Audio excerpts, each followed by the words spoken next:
The biggest challenges with these drugs is that the predictability of it is very hard. And the predictability is very much dependent on everything that is surrounding that experience. Or that includes the mindset of the person, that includes the music that's there, the art, everything around it.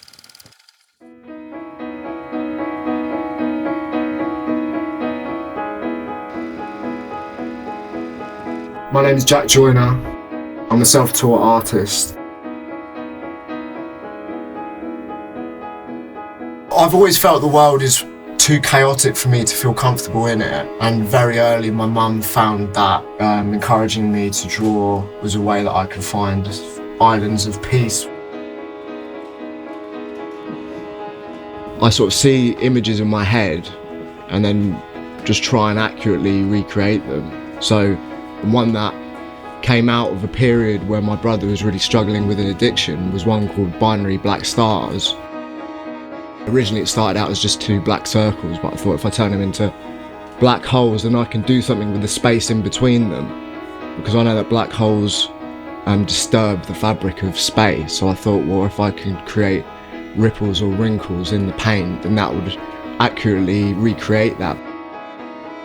And I knew from my granddad, who was a tradesperson, that if you put a layer of oil-based paint on a windowsill too thick, it will wrinkle.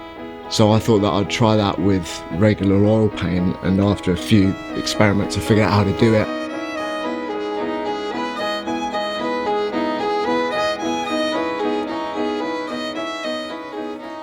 I called the process crystallization because crystallization is a chemical process. Is the changing of a liquid into a solid by evaporation, where the molecules arrange themselves in a geometric pattern. So it was after that I started doing some tests, and it was only really like a year or so after that I realised that I did something a bit special. I thought about attempting it again, because it was after my brother went into recovery and everything was sort of looking all right for him. I thought, well, there has to be a light at the end of the tunnel. What's the light at the end of the tunnel? Clearly, it has to be a star. Specifically, the gravitational collapse of an intermediate mass star, which is the process that creates nearly all of the carbon in the universe. And as we're carbon-based life forms, that's nearly all of us.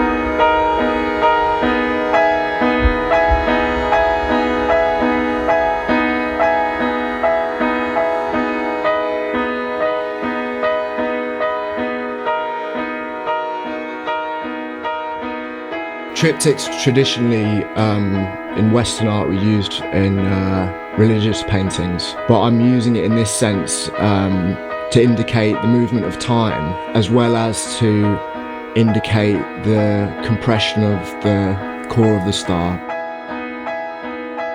As the triptych was drying, a friend of mine was introduced to David through her work, and we were put in touch, and when it was finished, he ended up coming over, and that's where we met, in front of the painting.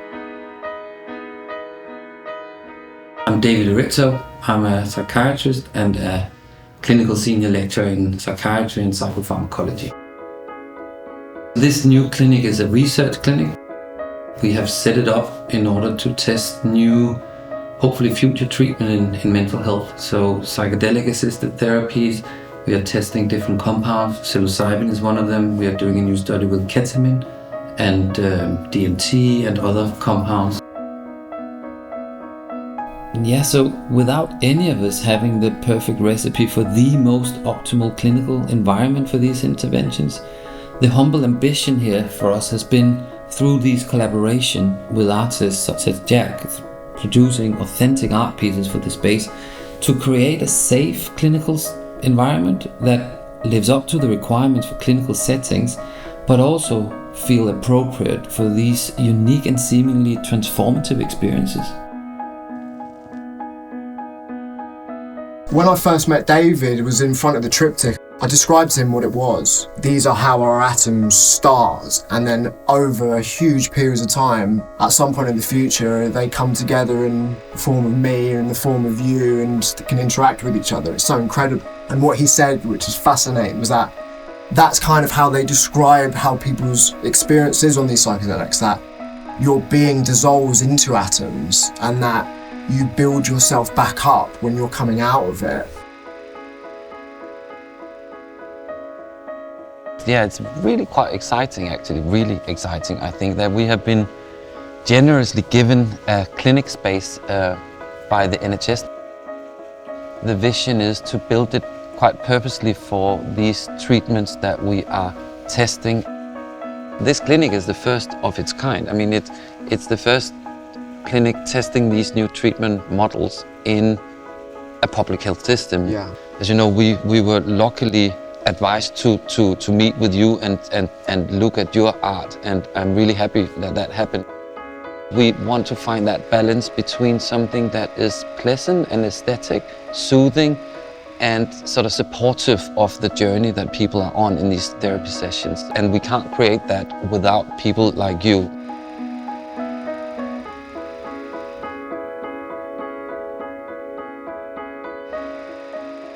Especially at the doses that we work with, we call them therapeutic doses. That means that they can be quite high, and people tend to report perhaps a change in visual perception or auditory perception. And you can get in touch with some emotions that perhaps need to come up, that perhaps have been pushed down, perhaps some memories that have been locked away. There can be profound beauty and love. There can also be some challenges. They're not often easy to deal with, right? It can be a really difficult experience. I've definitely spent time in front of my paintings after eating psychedelics. The pattern that forms on the surface is similar to some of the patterns that you can see under psychedelics. And you see the pattern in brain coral and, you know, in some crystalline structures that I've seen. So there's something about it which can make it incredibly enjoyable to look at and to spend time in front of. The idea of understanding consciousness has a lot to do with the idea of, you know, improving mental health. When you look at the way psychedelic therapy works and the importance that consciousness has for that improvement, it kind of like forces us to look closer into what experience can be, how experience is constructed, how it relates to things like neuroplasticity, and how it relates in the end to, you know, living a life with less suffering.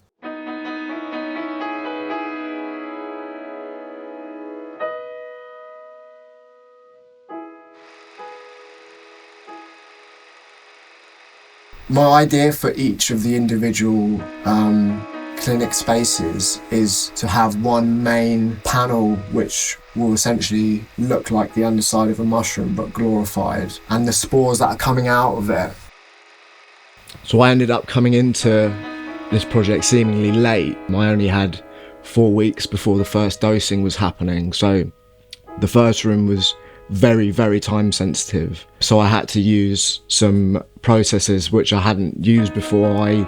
CNC milling and 3D scanning and 3D printing.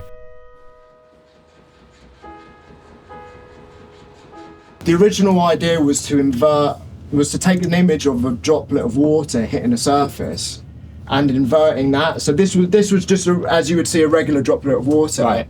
So that's like a contained image of a point of energy. So to invert that would essentially give a point of calm or a point of lack of energy in the middle. That's the thinking behind it. So we're going to laser cut a pattern on the top of it and have like a centre of just flat gold in the middle, so like a centre of calm.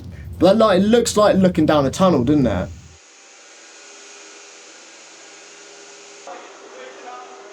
This operation will start from the middle ring, that 500mm diameter, and it's going to slowly, just step by step, work its way further out and further out. Cool. So the machine will be quite slow, but the step over just means that we get a nice defined... So how long is it going to take? This will definitely be a few hours.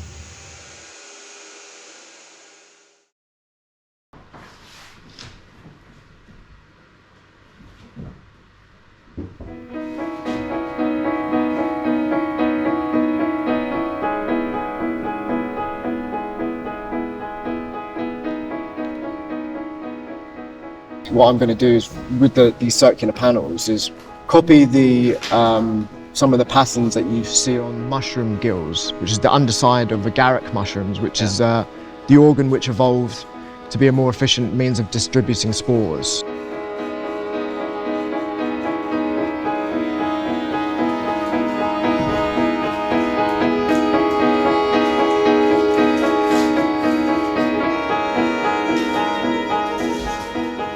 The experiences that these compounds tend to produce often contain a profound sense of connection to nature. So I think that these art pieces that are inspired by and even created from elements from nature and even planetary references, I think they will support, even enhance people's experiences in this space. They are not that suggestive. If you put very fractal-like psychedelic art, classic psychedelic art, that typically are sort of inspired by people's own experiences from psychedelics, I think that's too suggestive. I think this is more interesting and subtle. It's offering something harmonic, beautiful, using gold, so a bit like magic tricks from churches and temples, to enhance and elevate the experience, and it will allow the people to have their own experiences, to explore this landscape in a less suggestive way. I'm going to put the two different types of paint in the same tubes, because I mix the paint, put them in mastic tubes and gun it on with like a mastic gun.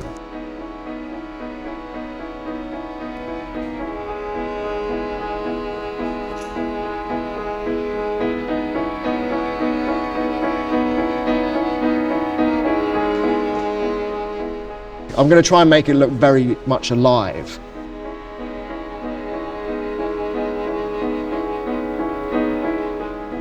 This fits in beautifully, but not only the motifs, but also actually the materials. So it brings nature in. After I've painted them, generally speaking, it's about 3 or 3.5 months before the paint is ready for gilding.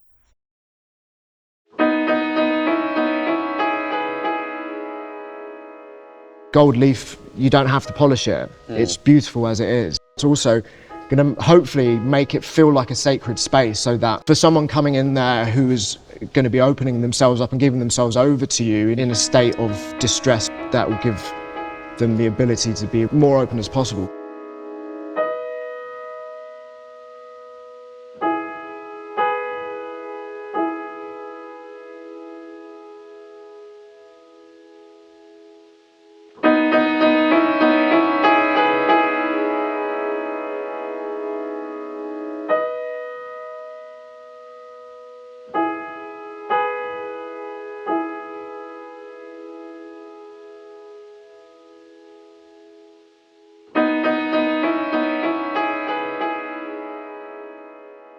My friend Kathy, who does the gilding, she works for what I think is the oldest art shop in London called Cornellison, and she buys the gold from them, who buy it from Italy, who's a very responsible supplier.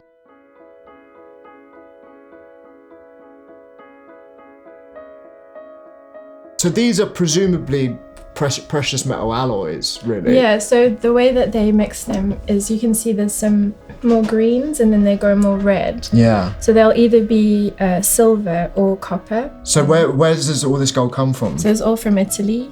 The gold beater is in Italy. They get all of their gold from a Swiss bank, and it's all certified. It's pretty much the most ethical way. In terms of gold in itself, it's a pretty toxic industry, and this is like it's one of the only certified ways you can get ethical gold. Yeah, working with Kathy was an absolute dream. I have a tendency to rush, so having a schedule has been really good for me to slow things down, and she's been a really calming presence in the studio, so it's been a massive help. You can just achieve so much more when you work with other people.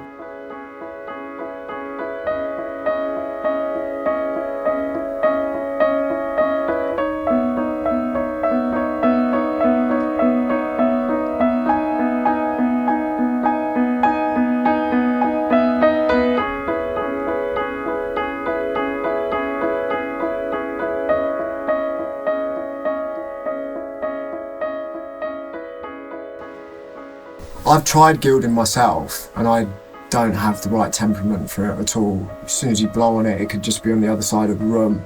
And something that's that delicate, when you see someone that is proficient in it, it's such an engaging and beautiful process that whenever Kathy's in the studio, I just end up standing watching her for hours.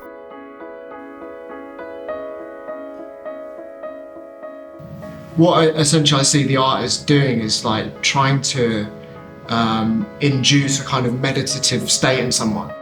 I thought that having a collective name for this type of artwork would be the best thing, and the name that I came up with was to call them infinity wells.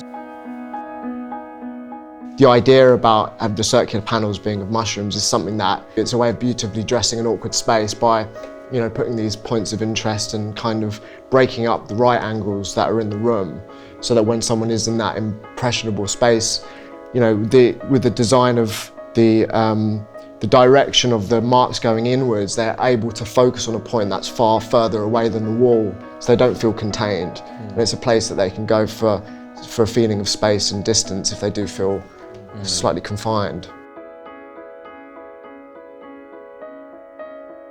One of the images that came out of the research that the team at Imperial were doing is this, it's like a graph of the hyperconnectivity within the brain under psilocybin. Like, why would I ever have an opportunity to do a painting in the brain? So now I'm doing a load of paintings for some neuroscientists, so I get to do a painting in the brain.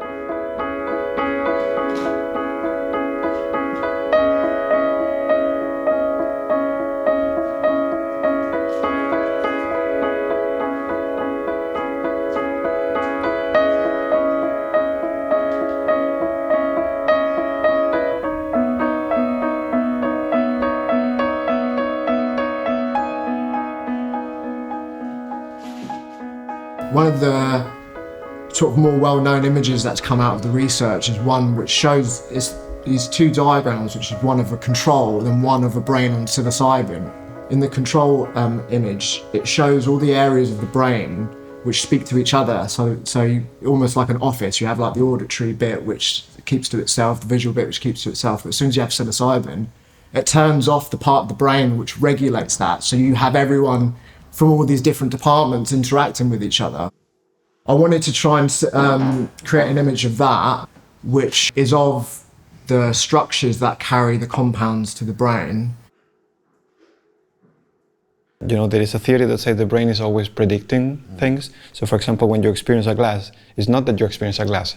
You have all these ideas of what a glass is, and then the photons are hitting your retina, and then based on this very noisy information, your best guess is a glass, and that's why you experience a glass, right? So you're all the time sort of pushing narratives outside of you based on your history. And which is great because it's very efficient, and if you see a tiger, you can see it very quickly and react according to how you reacted the last time you saw a tiger, and things like that, right? But the problem is that eventually you can get too trapped into those interpretations, and eventually you could even not properly perceive what is outside because you already know. So the story goes that psychedelics will relax your predictions, you know, killing what is coming. And then suddenly you are more open to see what is coming. And perhaps you can reinterpret things.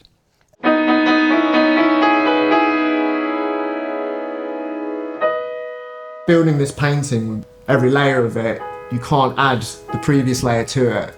So it started off with the oil pastels, which are sticks, that's oil paint mixed with wax. So it's quite hard. So you can't put that on top of wet paint. So once that bit's done, which is the sort of the real distance and the depth in it, then it's the lighter, paler colours on top, which are painted in a way that it had much finer wrinkles, so there's no wrinkles in the back, finer wrinkles, then even deeper ones, so it gives that kind of feeling of depth.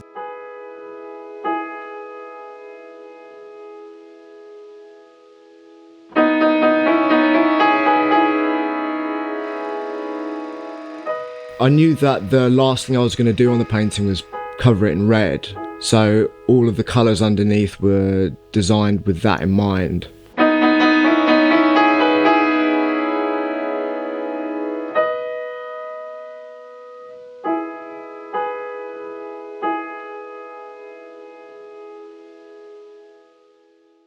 We have one of the therapists in our trials who also has a music therapist background, has done a lot of work trying to put together the right music. How did you approach the creation of the music? Well, we had a very long chat with David and Kieran.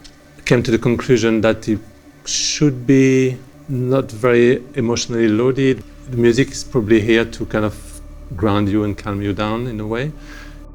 Well, actually, it's more difficult than it sounds to make music that doesn't kind of lead you anywhere.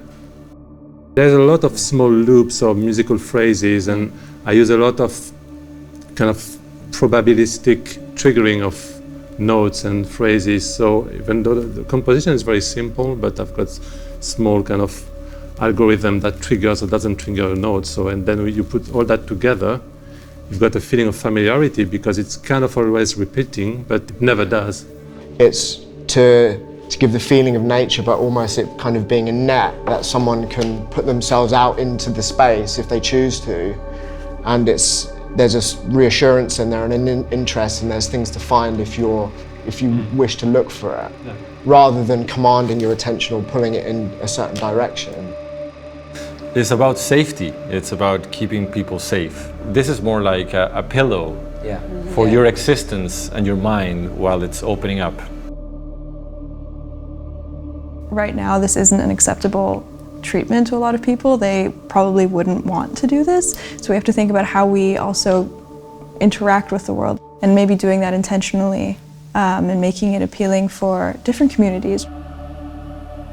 Regulatory bodies related to clinical trialing and approval of new medications, so FDA in the US, MHRA in the UK, EMA, they seem quite switched on. They can see that this is important to really investigate, and sometimes they have almost speeded up the development instead of pushing back and holding back. That's really positive. I think it's going to take close to a generation to implement it. This is not going to be within a few years. In one hand, we would like to have this working out and benefiting everyone as soon as possible, but at the same time, you cannot rush things. We have encouraging evidence, but we need much more before anything. A lot of companies, a lot of people don't have that patience. They want to spin the goal quickly, now, yesterday.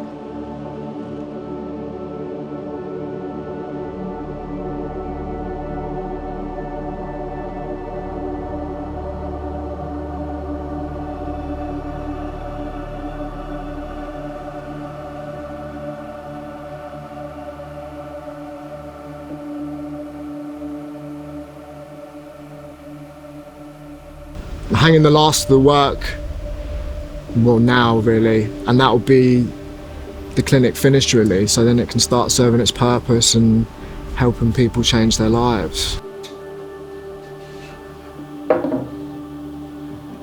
When they're kind of interlocking with each other, there's going to be like a much more of a distinct difference, and this is a different 3D printed plastic, so it's far more. The other ones look more pixelated, so so those are kind of coming about in the same manner.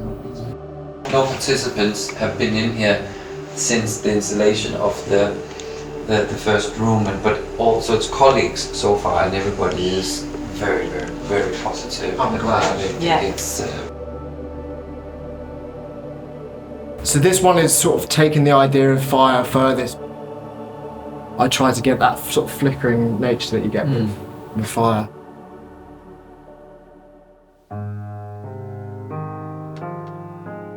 What would be your reason for having this in this sort of more neutral area of the clinic, not in the treatment space? Because the treatments are going to be in low light, any work in there would have to be reflective. Because of that reason, it would all be monotone. So it's an opportunity to try and squeeze all the colour that you might have had elsewhere and have it kind of condensed in one area, which is kind of the centre of the clinic. Yeah. This was the most awkward space to fill, which is where I got the idea for the spores, about having been able to break up these angles and to make something to pull someone's eye everywhere, kind of other than the very clinicky, mass-produced stuff. And I guess that the spores go up into the ceiling also is smart, because people will sometimes be lying more down, and that means they might look up in the ceiling. That is a bit of a strange NHS kind of ceiling, but you have now bound it together with the piece.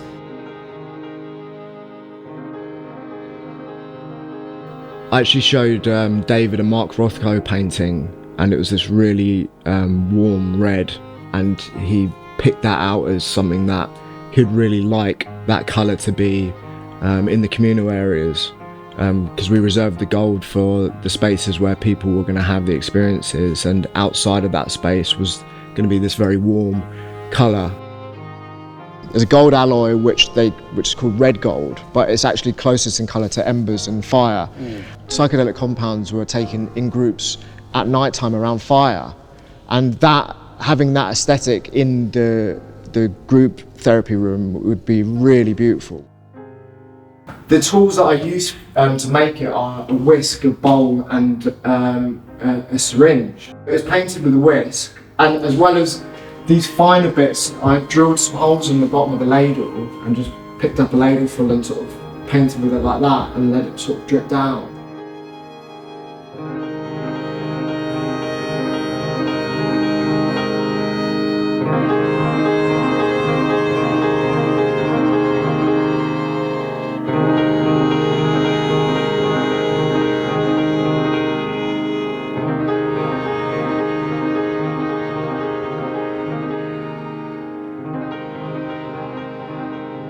First time I came here was about 6 or 7 months ago, and it was very much a disused NHS clinic, and now it seems pretty special in there. Seems like a lot of lights, which is something that you don't find in places like this, and I think that obviously the gold helps that.